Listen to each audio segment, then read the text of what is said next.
இந்த வழிபாட்டில் நீங்கள் ஆண்டவராக இயேசுவையே நோக்கி பாருங்கள். அவர் சுமந்த சிலுவையே நோக்கி பாருங்கள். அவர் சிந்திய இரத்தத்தை நோக்கி பாருங்கள். அந்த சிலுவையில் இருந்து உங்கள் மேல் ஆண்டவருடைய வல்லமை இறங்கி வரும். குணமாக்கும் பிரசன்னம் வந்து உங்களை குணமாக்கும். அவருடைய தழும்புகளால் நீங்கள் விடுதலை அடைவீர்கள். அவருடைய இரத்தத்தினால் உங்கள் வாழ்க்கை தூய்மையாக்கப்படும். இருள் விலகி ஓடிவிடும். அந்தகார வல்லமைகள் தோற்று போய்விடும். உங்கள் வாழ்க்கையில் இருக்கிற கட்டுக்கள் கட்டவிழ்க்கப்படும்.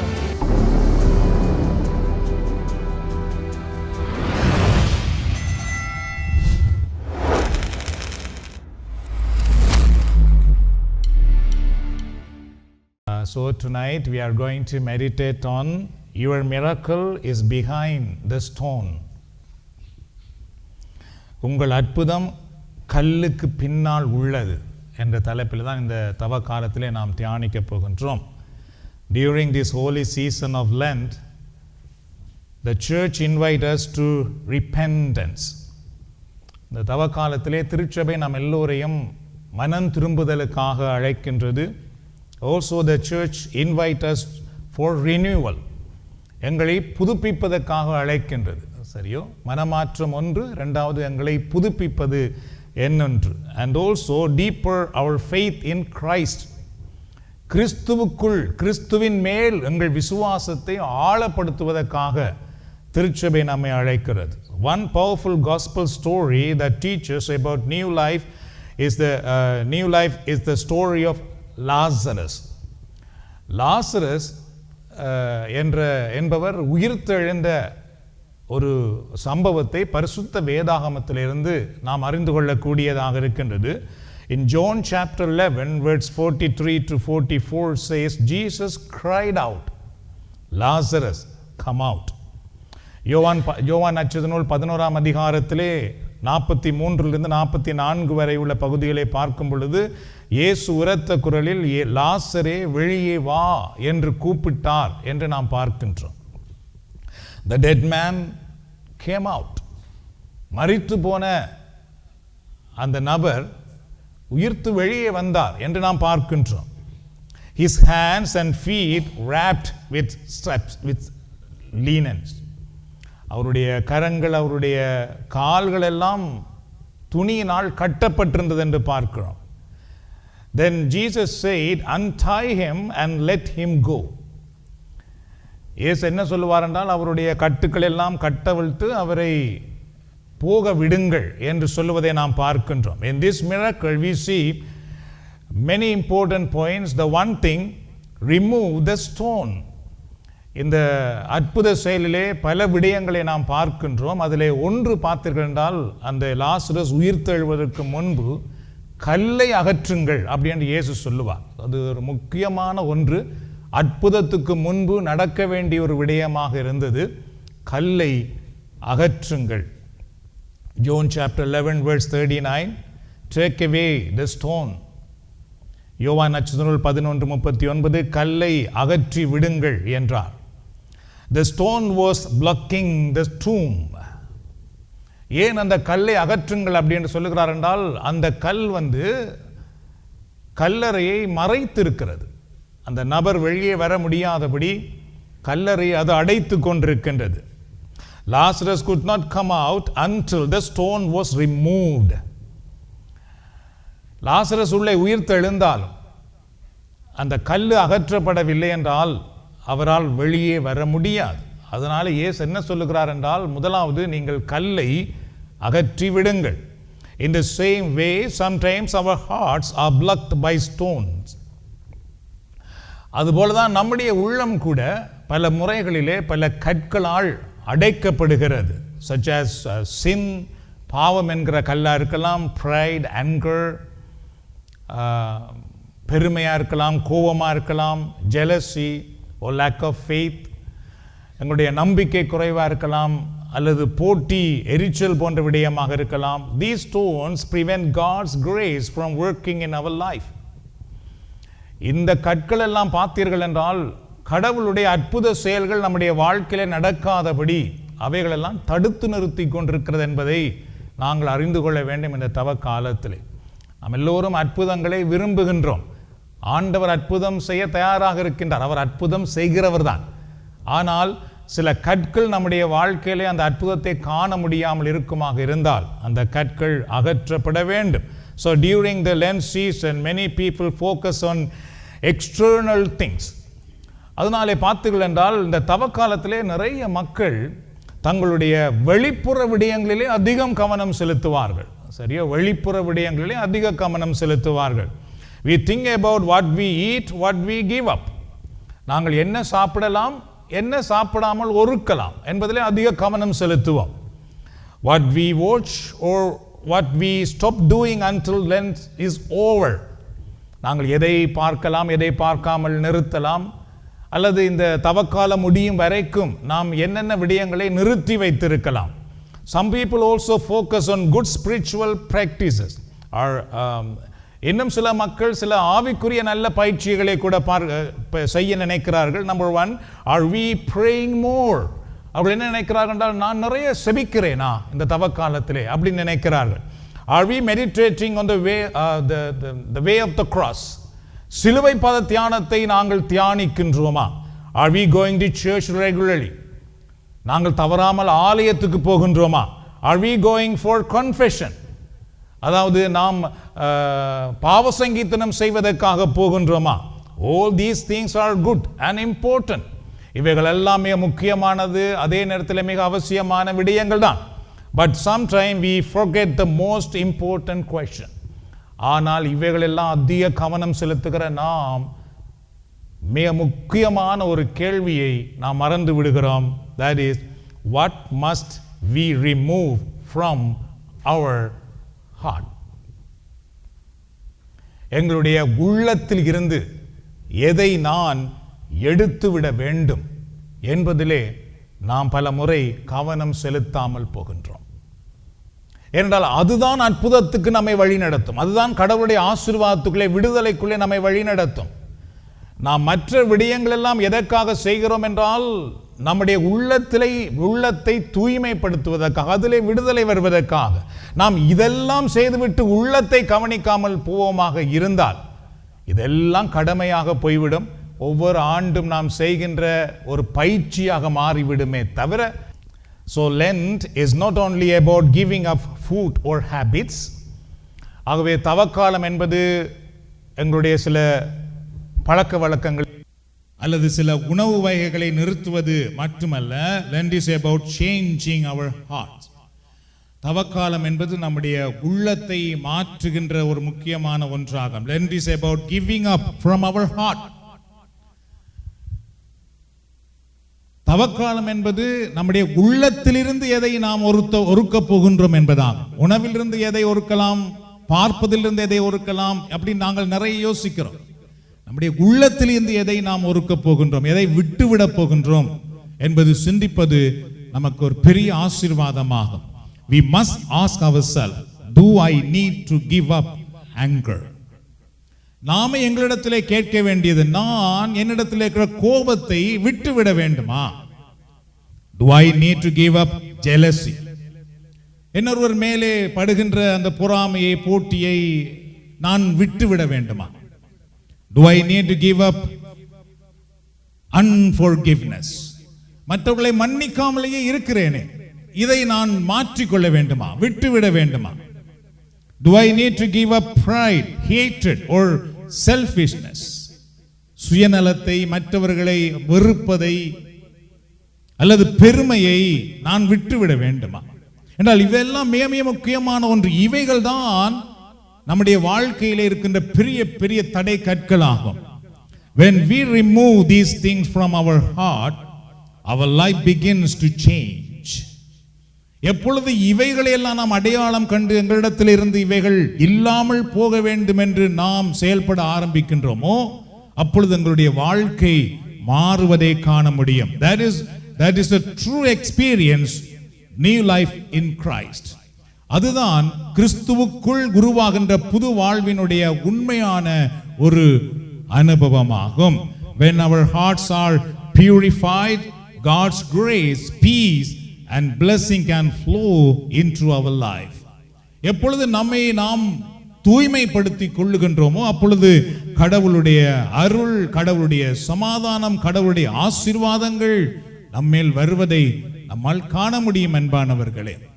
ஏன்னா பல முறை எங்களுக்கு லென்ட் என்பது ஒரு பசி எடுத்து உணவு சாப்பிட்ட பின்பு பசி எடுப்பது அது போல இருக்கிறது. சரியோ, ஒவ்வொரு ஆண்டும் வரும் பொழுது இவைகளை செய்வது, திருப்பி அடுத்த ஆண்டு வரும் பொழுது அப்படியே செய்வது, திருப்பி நாங்கள் எங்களுடைய பழைய நிலைக்கு போவது, அது நம்முடைய வாழ்க்கையிலே உண்மையான ஆசீர்வாதத்தை கொண்டு வராது. சரி, ஒரு லென்ட்டிலே நாங்கள் எங்களை மாற்றி கொண்டோம் என்றால் அது வாழ்நாள் முழுவதும் அந்த தெய்வீக சமாதானத்தை, ஆசீர்வாதத்தை நம்முடைய வாழ்க்கையில் அனுபவிக்க முடியும். So the real question during the Lent season, it is not only what am I giving up, the deeper question is what is God asking me to remove from my heart.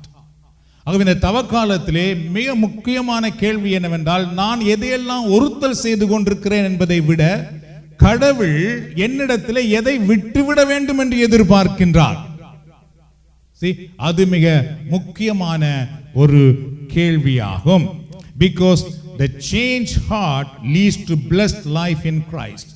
ஏனென்றால் மாற்றப்பட்ட உள்ளம்தான் கிறிஸ்துவினுடைய ஆசீர்வாதத்துக்குள்ளே நம்மை அழைத்து செல்லுகிறது. The Bible says, Ezekiel chapter 36 verse 26, I will give you a new heart and put a new spirit in you. I will remove from you your heart of stone and give you a heart of flesh. எசேக்கியேலின் நூல் 36:26 என்ன சொல்கிறது பாருங்கள்.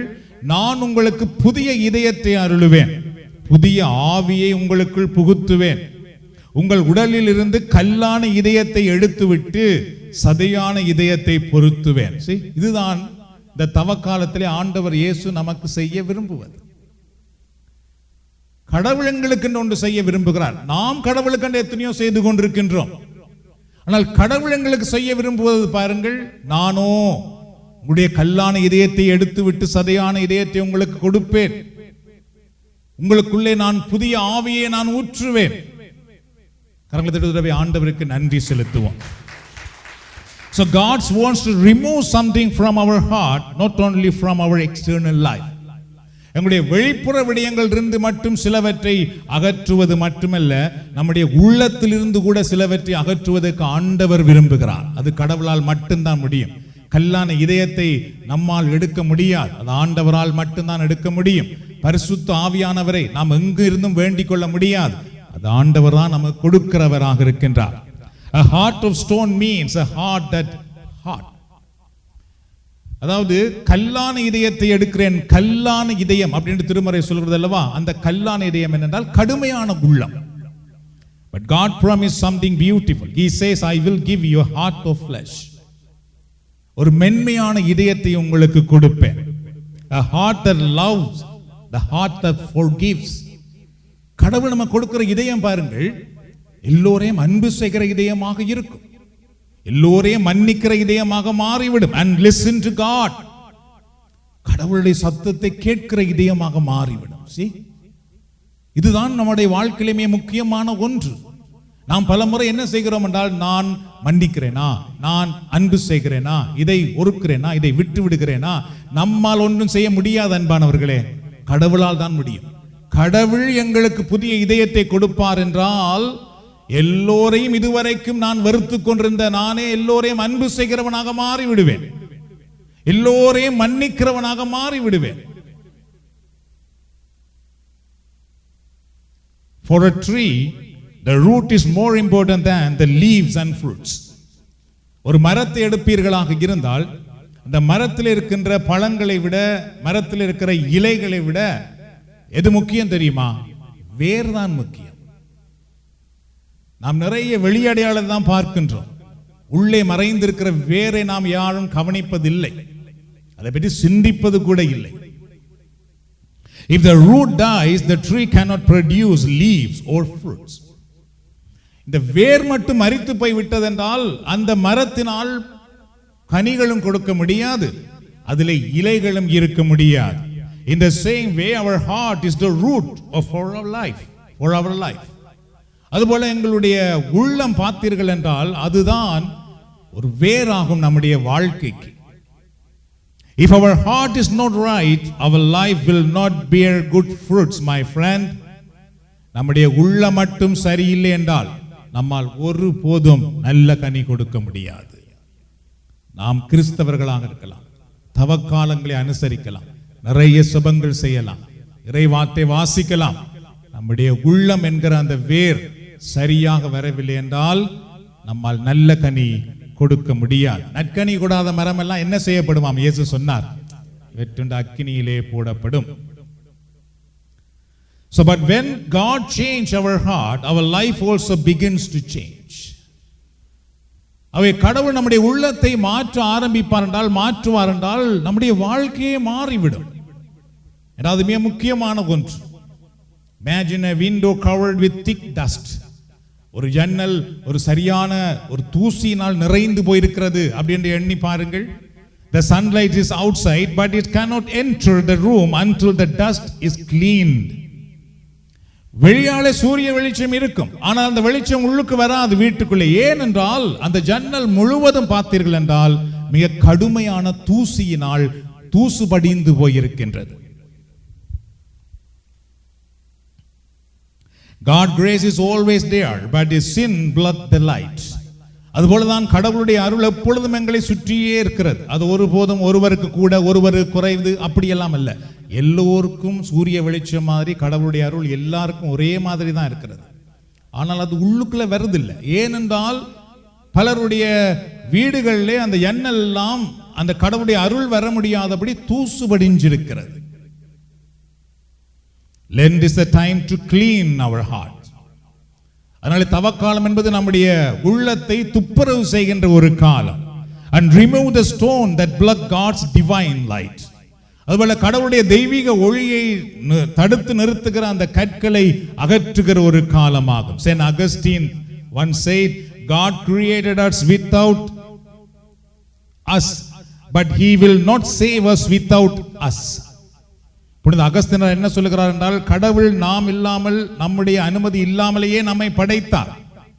ஆனால் நம்முடைய அனுமதி இல்லாமல் அவர் நம்மை மீட்க மாட்டார்.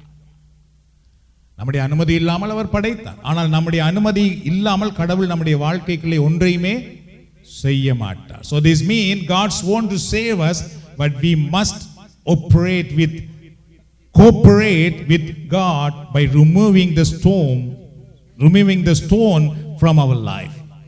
அதனாலே நாங்கள் கடவுளோடு ஒத்து போகும் பொழுது மட்டும்தான், அவருக்கு நாம் கீழ்ப்படிந்து நம்மை விட்டு கொடுக்கும் பொழுது மட்டும்தான் கடவுளால் நம்முடைய வாழ்க்கைக்குள் நம்முடைய குடும்பத்துக்குள் செயல்பட முடியும். God does not want us to live with a hard heart. நாம் எல்லாரும் கடுமையான உள்ளத்தோடு வாழ்வதை கடவுள் விரும்பவில்லை. A heart of flesh is a soft heart, a heart that loves God sincerely.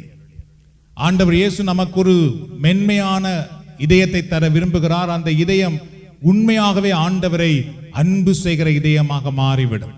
When God gives you a heart of flesh, you will not love God only with your lips, but from your heart. கடவுள் உண்மையாகவே அந்த மென்மையான இதயத்தை நமக்கு கொடுப்பார் என்றால் நாம் யாருமே உதட்டினால் மட்டும் கடவுளை அன்பு செய்ய மாட்டோம், உள்ளத்திலிருந்து கடவுளை அன்பு செய்கிறவர்களாக மாறுவோம். கரங்களை தட்டி ஆண்டவருக்கு நன்றி செலுத்துவோமா. அந்த அனுபவத்தை தான் இந்த புது வாழ்விலே நாம் ஒவ்வொரு முறையும் வரும்பொழுது நாம் அனுபவிக்கின்றோம். பல முறைகளிலே பல நாட்களிலே நாம் உதட்டினால் மட்டும் கடவுளை போற்றினோம், உள்ளமோ எங்கெங்கேயோ இருந்தது, எப்படியோ இருந்தது. ஆனால் இப்பொழுது உள்ளத்திலிருந்து இறைவனை போற்றவும் ஜெபிக்கவும் துதிக்கவும் நம்முடைய உள்ளத்தை இறைவன் மாற்றுகிறான் என்றால் அந்த ஆண்டவருக்கு நாம் நன்றி சொல்ல வேண்டும்.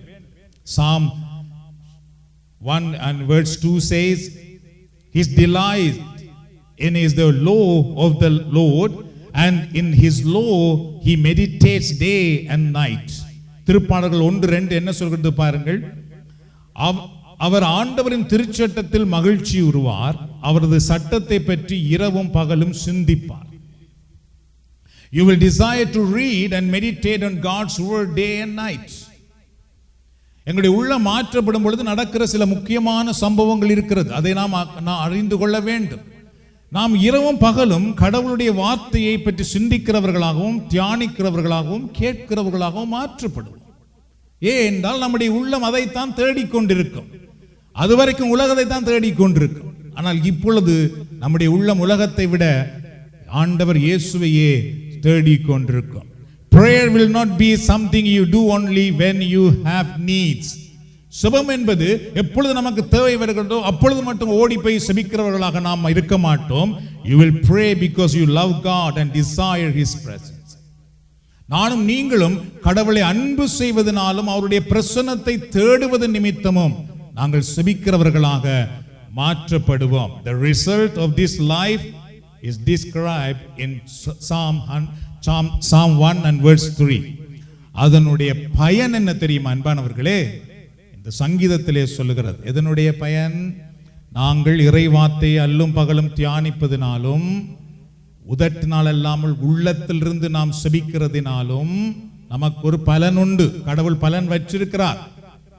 அந்த பலனை நாம் பெற்றுக்கொள்வதற்கு முதலாவது கடவுள் நம்முடைய உள்ளத்தை மாற்ற விரும்புகிறார். அது மாறும் பொழுதுதான் இதை செய்ய முடியும். இல்லைன்றால் நம்மால் செய்ய முடியாது. லென்த் முடிஞ்ச உடனே திருப்பி ஓடிடுவோம். ஊதாரி மகன் மாதிரி நான் திருப்பவும் நான் பன்றியும் கூடாரத்துக்கு ஓடிடுறேன், என்னை விட்டுரு, அடுத்த வருஷம் நான் வாரம் திருப்பி அப்படின்னு. அப்ப நாங்கள் லென்த் முடிஞ்ச உடனே திருப்பி பன்றியும் கூடாரத்தில் பன்றியின் உணவு தான் சாப்பிடுவோம். ஆனால் இந்த தவக்காலத்திலேயே நம்முடைய உள்ள மாற்றப்படுது என்றால் அதுக்கு பின்பு தவக்காலம் எல்லாம் நமக்கு உயிர்ப்பின் விழாவாக தான் இருக்கும். என்றால் இயேசு மரித்து நமக்கு வாழ்வு கொடுத்திருக்கின்றார். அல்லேலூயா. அதனால அல்லேலூயாவை சொல்லக்கூடாது ஒரு காலத்திலே, அதெல்லாம் ஒரு பாரம்பரியம் தான். ஆனால் இன்றைக்கு திருச்சபையிலேயே நிறைய மாற்றங்கள் கொண்டு வந்து உண்மையிலேயே நாம் அந்த கிறிஸ்துவோடு எவ்வாறு வாழ வேண்டும் என்று தான் திருச்சபை ஊக்குவிக்கிறது. சரி, அதனாலே பார்த்தீர்கள் என்றால் நம்முடைய உள்ள மாற்றப்பட்டு இறைவார்த்தையை தியானிக்க ஆரம்பிக்கும் பொழுது திருமறை என்ன சொல்லுகிறது பாருங்கள். Chapter 1 verse 3, he is like a tree planted by streams of water which yield fruit in season and whose leaf does not wither, whatever he does prospers. சரியோ? திருப்பாடல் சங்கீதம் 1 3வது பாடல் நம்ம எல்லாருக்கும் தெரிந்ததுதான். முதலாவது சங்கீதமே அதுதான். என்ன சொல்றது பாருங்கள். அவர் நீரோடையோரம் நடப்பட்ட மரம் போல் இருப்பார், பருவ காலத்தில் கனி தந்து. சரியோ? தகுந்த காலம் எல்லாம் அவரால் கனி கொடுத்து கொண்டே இருப்பார்கள். என்றும் பசுமையாய் இருக்கும், என்றும் பசுமையாய் இருக்கும். சரியா? ஒரு கொஞ்சம் சீசனுக்கு மட்டுமல்ல, என்றும் பசுமையாய் இருக்கும் மரத்துக்கு ஒப்பாவார். தாம் செய்வது அனைத்திலும் என்ன பெறுவாராம் பாருங்கள், வெற்றி பெறுவார். என்ன செய்தாலும் அதிலே வெற்றி பெற நாம் தோற்று போக மாட்டோம். கரங்களோடு ஆண்டவருக்கு நன்றி செலுத்துவோம். இவ்வளவு பெரிய ஆசீர்வாதத்தை கடவுள் அவருடைய வார்த்தைக்குள் வைத்திருக்கிறார். நாம் எல்லோரும் வாழ்க்கையிலே வெற்றி பெறுவதற்கு என்னென்னவோ பாடுபடுகிறோம், எவ்வளவோலாம் படிக்கிறோம். ஆண்டவர் சொல்லுகிறார், என் வார்த்தையை தியானி, காலை மாலை எல்லா நேரம் தியானி. நீ தியானித்துக் கொண்டிருந்தாலே போதும், நீ பசுமையாயிருப்பாய். நீரருகில் நடப்பட்ட மரம் போல நீ செழிப்பாயிருப்பாய், கனி கொடுப்பாய், நீ செய்வது அனைத்திலும் வெற்றி பெறுவாய். எத்தனை தடைகள் வந்தாலும் தடையும் தாண்டி வெற்றி காணும்படி கடவுள் செய்வார். Your life will be green. எங்களுடைய வாழ்க்கையெல்லாம் பசுமையாய் மாறும். Not withered, காய்ந்து போயிருக்காது. Meaning your life will be full of spiritual life, peace and growth. அதனுடைய அர்த்தம் என்னவென்றால் நம்முடைய வாழ்க்கை முழுவதுமே ஆன்மீகத்துக்குள்ளே அடக்கப்பட்டதாக வரும். அதிலே வளர்ச்சி இருக்கும், சமாதானம் இருக்கும். Even when others feel dry and empty, your life will remain fresh because you are connected to God. மற்றவர்கள் சில நேரம் வெறுமை அனுபவிப்பார்கள், காய்ந்த நிலையை அனுபவிப்பார்கள்.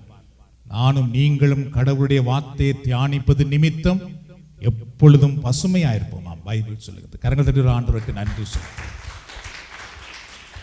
அதனால் எப்பொழுது நான் சொல்லுவது, ஒரு நாளும் நாம் கடவுளை நம்பாதவரோடு நம்மை ஒப்பிட்டு பார்த்து கொண்டிருக்க கூடாது. அவர்களுக்கெல்லாம் இப்படி துன்பம் வருது, அதான் எங்களுக்கும் வருது. அவர்களுடைய பிள்ளைகளுக்கெல்லாம் இப்படி நடக்குது, அதான் எங்களுடைய பிள்ளைகளுக்கும் இப்படி இருக்குது. அவர்களுடைய வேலையில இப்படி இருக்குது, அதனால எங்க வேலையிலையும் கஷ்டமா இருக்குது. நோ நோ நோ, அதெல்லாம் நாம் அப்படி ஒப்பிடவே கூடாது. நாங்கள் இறை வார்த்தையோடு ஒப்பிட வேண்டும். இறை வார்த்தையோடு ஒப்பிட வேண்டும். இறை வார்த்தை என்ன சொல்லுவென்றால், நீ என் வார்த்தைகளை தியானிக்கும் பொழுது நீ ஆசீர்வாதமாக இருப்பாய். Your life will never wither. உங்கள் வாழ்க்கை வாடி போகாது. Meaning when difficulties come you will not lose hope or collapse. எங்களுடைய வாழ்க்கையிலே அதாவது காய்ந்து போக மாட்டாய் என்று சொல்லப்பட்டிருக்கிறது அல்லவா? அதனுடைய அர்த்தம் என்னவென்றால் எப்பொழுது கஷ்டம் துன்பம் வருகிறதோ அப்பொழுது நாம் உடைந்து போக மாட்டோம், நாம் பின்வாங்கி போக மாட்டோம். மாறாக அந்த வேளையிலும் நாங்கள் மிக ஆசீர்வாதத்தோடு சமாதானத்தோடு நிறைவோடு இருக்கும்படி கடவுள் செய்வார். So God will keep you strong because your roots are deep in Christ. நம்மை கடவுள் நிறைவாக்கி வைத்திருப்பார் என்றால் நாங்கள் கிறிஸ்துவுக்குள் வேரூன்றி நிற்கின்றோம். And whatever you do will prosper. அது மட்டுமல்லாமல் நாம் என்னென்னவெல்லாம் செய்கின்றோமோ அதிலே கடவுள் தன்னுடைய ஆசீர்வாதத்தை வைப்பார். God will bless your work and your hands, whatever your hands do. அது மட்டுமல்லாமல் நீங்கள் செய்கிற விடயம், உங்கள் கரங்கள் செய்கிறவைகள் எல்லாம் இறைவன் ஆசீர்வதிக்கிறார். He will guide your decision and bring fruit from your life. உங்கள் எடுக்கிற எல்லா தீர்மானத்திலும் அவர் உங்களோடு இருந்து வழி நடத்துவார். உங்கள் வாழ்க்கையிலே நிறைவான நல்ல கனிகளை நீங்கள் காணும்படி செய்வார். என்ன இப்படி சொல்லும் பொழுது சில பேர் என்ன இதெல்லாம் எனக்கு நடக்குதா அப்படின்ற மாதிரிலே இருக்குது உங்க முகம் எல்லாம் பார்த்தா.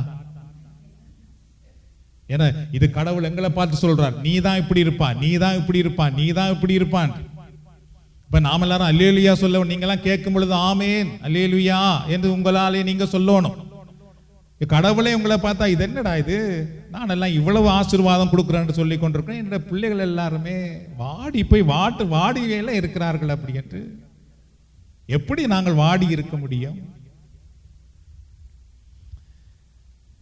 சரி, என்ன சில பேர் அதிகம் ஆழமான டீப் தியானத்தில் இருந்திருக்கலாம், நான் சும்மா சொல்றேன் பவுடிக்கு.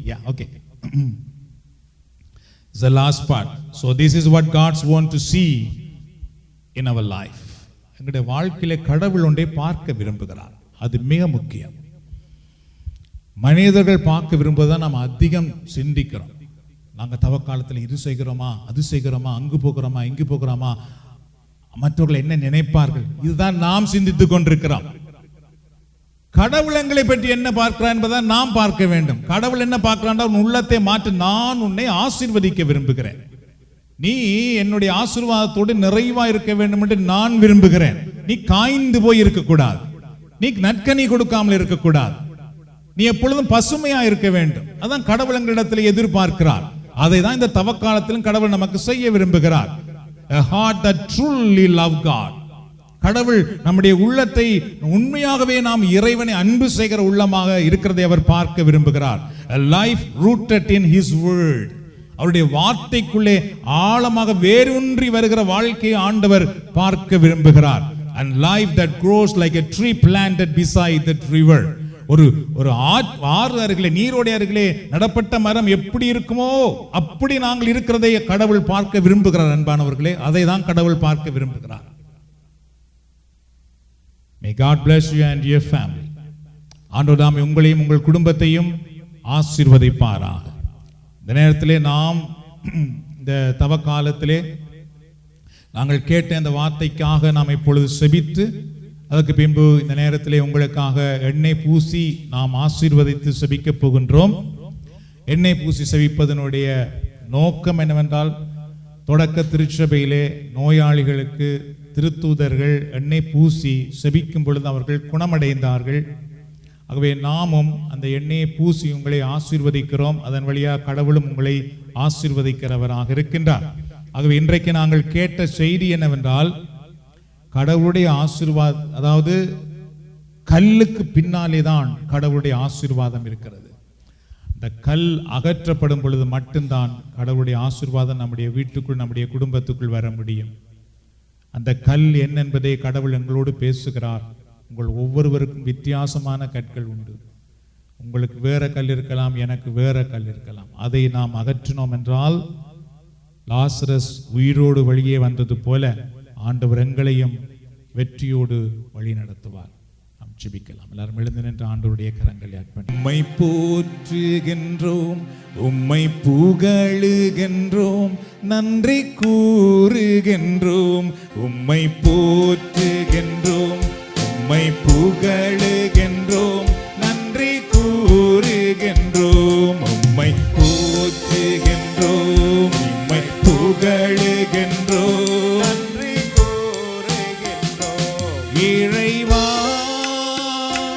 உமதன்பே மேலானது இறைவா, உமதருளே மேலானது உமதன்பே மேலானது இறைவா, உமதருளே மேலானது. உம்மை போற்றுகின்றோம், உம்மை புகழுகின்றோம், நன்றி கூறுகின்றோம். உம்மை போற்றுகின்றோம், உம்மை புகழுகின்றோம், நன்றி கூறுகின்றோம். இறைவா, உம் வல்லமை மேலானது இறைவா, உம் வார்த்தைகள் மேலானது இறைவா, உம் வல்லமை மேலானது இறைவா, உம் வார்த்தைகள் மேலானது. உம்மை போற்றுகின்றோம், உம்மை புகழுகின்றோம், நன்றி கூறுகின்றோம். உம்மை போற்றுகின்றோம், உம்மை புகழுகின்றோம், நன்றி கூறுகின்றோம், நன்றி கூறுகின்றோம்.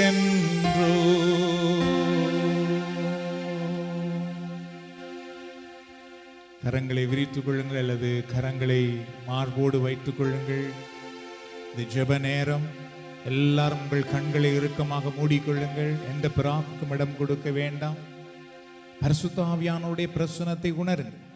நான் ஜெபிக்கும் பொழுது நீங்களும் ஆமேன் என்று உரிமையாக்கிக் கொள்ளுங்கள். ஆண்டவர் இயேசு நம் மத்தியிலே பிரசன்னமாக இருக்கின்றார். அவர்தான் உங்களை விடுதலை ஆக்குகிறவர். இயேசுதான் உங்களை குணமாக்குகிறவர். அவர்தான் உங்களை ஆசீர்வதிக்கிறவர்.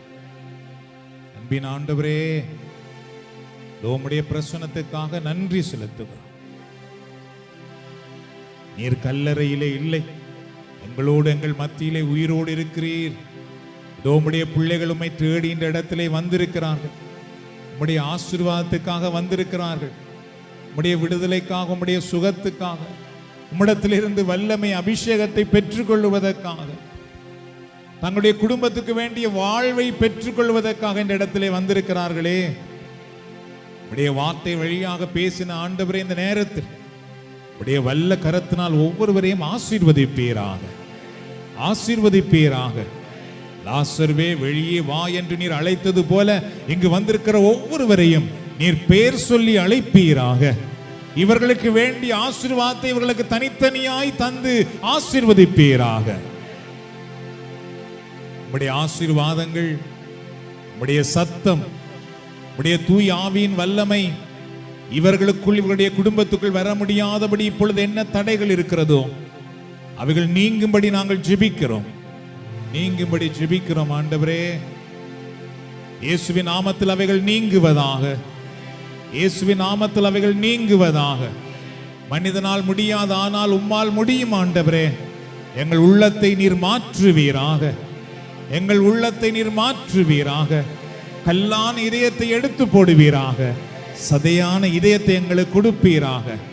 அதிலே நீர் உம்முடைய வார்த்தைகளை பதிப்பீராக. அதன் மேல் உம்முடைய ஆவியானவரை ஊற்றுவீராக. இதோ உம்முடைய பிள்ளைகள் மேல் பரிசுத்த ஆவியின் வல்லமை இறங்கி வரட்டும். இந்த நேரத்தில் பரிசுத்த ஆவியின் அபிஷேகம் இறங்கி வரட்டும். இந்த நேரத்தில் உம்முடைய பிள்ளைகள் இந்த தவக்காலத்திலே உம்முடைய ஆவியின் வல்லமையினால் நிரம்புவார்களாக. உடைய குடும்பம் பரிசுத்த ஆவியின் வல்லமையினால் நிரம்புவதாக. உடைய பிள்ளைகள் பரிசுத்த ஆவியின் வல்லமையினால் நிரம்புவார்களாக. தூய ஆவியின் பிரசன்னத்தை இப்பொழுது உணரட்டும் ஆண்டவரே. தூய ஆவியின் வல்லமை இவர்கள் பெற்றுக்கொள்ளட்டும் இந்த நேரத்திலே. ஹல்லேலூயா. வாரும் தூய ஆவியே, உம் பிரசன்னத்தை வேண்டுகிறோம். உம் வல்லமையால் எம்மை நிறைத்து நீராளுமை செய்யும். வாரும் தூய ஆவியே, உம் பிரசன்னத்தை வேண்டுகிறோ, உம் வல்லமையால் எம்மை நிறைத்து நீர் ஆளுமை செய்யும். பரிசுத்த ஆவியானவரே, உலர்ந்த எலும்புகள் உயிரடையும்படி செய்தவர் நீர். ஆகவே இந்த நேரத்தில் யாரெல்லாம் உலர்ந்து போய் இருக்கிறார்களோ அவர்கள் மேல் உயிரடைகிற வல்லமை இறங்கி வருவதாக. யாரெல்லாம் சோர்ந்து போய் வேதனையிலே, துன்பத்திலே, கட்டுக்கள் மத்தியிலே, இருளின் பிடியிலே இருக்கிறார்களோ இயேசுவின் நாமத்திலே இப்பொழுது அவர்களுக்கு விடுதலை உண்டாவதாக. இவர்கள் மேல் ஆதிக்கம் செலுத்துகிற தீமையின் வல்லமைகள் இப்பொழுது விலகி போவதாக. உடைய குடும்பத்துக்குள் ஆதிக்கம் செலுத்துகிற தீய வல்லமைகள் விலகி போவதாக. மனித சக்திகள் இல்லாமல் போவதாக. காரிருளின் வல்லமை இயேசுவின் நாமத்தில் விலகி போவதாக. ஒவ்வொரு வீட்டுக்குள்ளும், குடும்ப வாழ்க்கைக்குள்ளும், குடும்ப உறவுக்குள்ளும் தெய்வீக ஒளி வரும்படி நாங்கள் ஜெபிக்கிறோம். Thank you, Jesus. யார் யாருடைய வீட்டுக்குள்ளே இப்பொழுது மனக்கசப்புகள், வேதனைகள், போட்டி பொறாமைகள், சண்டைகள், ஒருமனப்படாத தன்மைகள், ஜெபிக்க முடியாத நிலைகள், வாயிலே தவறான வார்த்தைகள், கெட்ட வார்த்தைகள், மற்றவர்களை நோக பண்ணுகிற வார்த்தைகள் இருக்கிறதோ அந்த வீட்டுக்குள்ளே இருள் இருக்கிறது. அது விலகும்படி நாம் ஜெபிப்போம். அன்பின் ஆண்டவரே, கல்லறைக்குள்ளே துர்நாற்றம் இருக்கும். மார்த்தாள் மரியாள் கல்லை அகற்றுவதற்கு முன்பு கல்லை அகற்றினால் நாருமே என்றார்கள். ஆனால் கல் அகற்றப்பட்ட பொழுது நாரவில்லை. அங்கிருந்து அற்புதத்தை அவர்கள் கண்டார்கள். அதுபோல இன்றைக்கு எந்த வீடுகளுக்குள்ளே அந்த நாற்றங்கள் இருக்கிறதோ இயேசுவின் நாமத்திலே அவைகள் எல்லாம் இல்லாமல் போவதாக. அந்த குப்பைகள் எல்லாம் பரிசுத்த ஆவியின் வல்லமையினால் இப்பொழுது சுட்டரிக்கப்படுவதாக. தந்தை நடாத நாற்றெல்லாம் வேரோடு அற்று போவதாக. ஆண்டவருடைய வல்லமை ஒவ்வொருவர் மேலும் இறங்கி வரட்டும். ஒவ்வொருவர் மேலும் இறங்கி வரட்டும். ஆண்டவரே, உம்முடைய வார்த்தை சொன்னதை செய்யும், அது வெறுமையாக என்னிடத்தில் திரும்பாது என்று நீர் சொல்லி இருக்கின்றீர். ஆகவே அந்த வார்த்தையை, நாங்கள் கேட்ட வார்த்தையின் நிமித்தம் இங்கு வந்திருக்கிற ஒவ்வொருவரும், இவர்களுடைய பிள்ளைகளும், இவருடைய குடும்பம், இவருடைய தலைமுறையும் நீரருகில் நடப்பட்ட மரம் போல எப்பொழுதும் இவர்கள் ஆசீர்வதிக்கப்பட்டிருப்பார்களாக. ஆசீர்வதிக்கப்பட்டிருப்பார்களாக. நீரோடைய அருகிலே நடப்பட்ட மரமாக இவர்கள் இருப்பார்களாக. இவர்களுடைய வாழ்க்கையில் இவர்கள் பசுமையாக இருப்பார்களாக. இவர்கள் காய்ந்து போகாமல் இருப்பார்களாக. இவர்கள் நற்கனி கொடுக்கிறவர்களாக இருப்பார்களாக. இவர்கள் செய்வது அனைத்திலும் வெற்றி பெறுவார்களாக. வெற்றி பெறுவார்களாக. உயர்வடைவார்களாக. இப்பொழுது இருக்கிற நிலைமையிலிருந்து உயர்ந்து வருவார்களாக. இவருடைய பொருளாதார ஆசீர்வாதத்திலே உயர்வார்களாக. அன்பு செலுத்துவதில் இவர்கள் உயர்வார்களாக.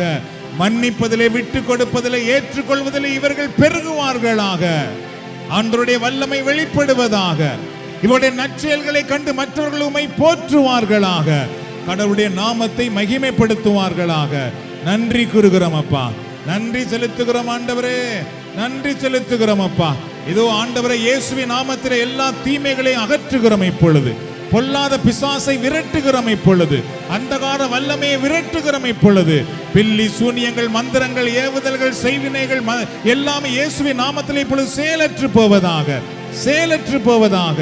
ஆண்டவருடைய ஆசீர்வாதம் எல்லோர் மேலும் வருவதாக. ஹல்லேலூயா, ஹல்லேலூயா. எல்லாரும் முதவே ஆண்டவருக்கு நன்றி சொல்லுவோம். நன்றி ஆண்டவரே, நன்றி அப்பா. எல்லாரும் நன்றி சொல்லுங்கள். ஆண்டவரே, என்னை ஆசீர்வதிப்பதற்காக, எனக்கு விடுதலை தருவதற்காக, எனக்கு வாழ்வு தருவதற்காக, என்னை ஏற்றுக்கொள்வதற்காக. ஹல்லேலூயா. இயேசுவின் பின்னால் நானும் செல்வேன், திரும்பி பார்க்க மாட்டேன், திரும்பி பார்க்க மாட்டேன். இயேசுவின் பின்னால் நானும் செல்வேன், திரும்பி பார்க்க மாட்டேன், திரும்பி பார்க்க மாட்டேன். சிலுவையே முன்னா, உலகமே பின்னா,